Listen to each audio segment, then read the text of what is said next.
So, how important are taxes and bookkeeping in scaling your portfolio? Yeah, taxes definitely play a huge role in real estate. I think especially if you're trying to do it at scale. I mean, depreciation, I mean, I think is just one of the biggest pillars in real estate. I mean, you can just offset just so much income just by depreciating your properties. And correct me if I'm wrong, the IRS expects you to depreciate your investment properties anyway. So Yeah, it's not an that's option. yeah, yeah. So I mean, it's just such a powerful tool.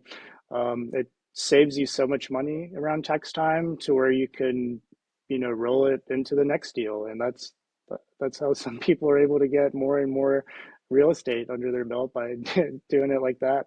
Very, very smart tax planning.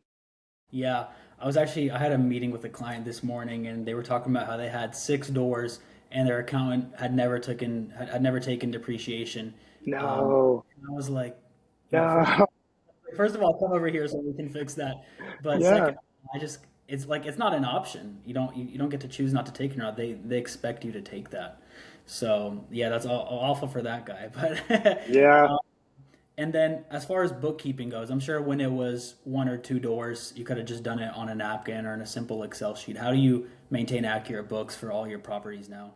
yeah, so I ended up this was a while ago, but I ended up buying like a small filing cabinet off of Facebook Marketplace. And yeah, so each property has like their own folder, and every like receipt, expense, invoice, you name it, I just put it all there. And then when it comes to tax time, I kind of, put it all together and I have everything organized, and then I just pass it off, to whoever's doing my taxes.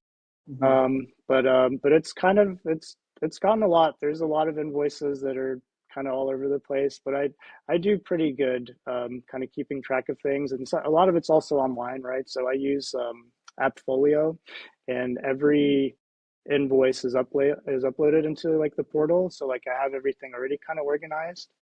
That's whenever I start like doing like any kind of renovations or like hiring people to like paint and whatnot, that's when things get kind of messy. But yeah, stay organized, or else you'll regret it when you go to do your taxes. Yeah, stay organized so you don't have to get organized. What's your favorite real estate tax strategy? Do you have any kind of loopholes for the audience, or is depreciation really just your bread and butter? I mean, right now, I think depreciation is probably the biggest one. I mean, you can do some incredible things with depreciation. I mean, just save so much cash that you can reinvest. But I think if you ask me the same question again in maybe like a year's time, I'm probably going to say 1031 exchanges because that's the route that I'm starting to go. I'm a little nervous, because it's a lot, when you start dealing with deadlines.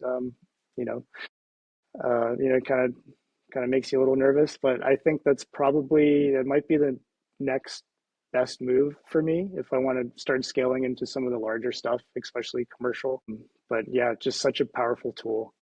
Yeah, no, and if you're listening, don't try to do this yourself. Like he said, when you start dealing with 1031s, there's a lot of deadlines that play into that. So make sure to get a professional. Make sure to get a lawyer that knows what they're doing. Make sure to get a CPA that knows what they're doing. And yeah, you really do need to build that good team around you.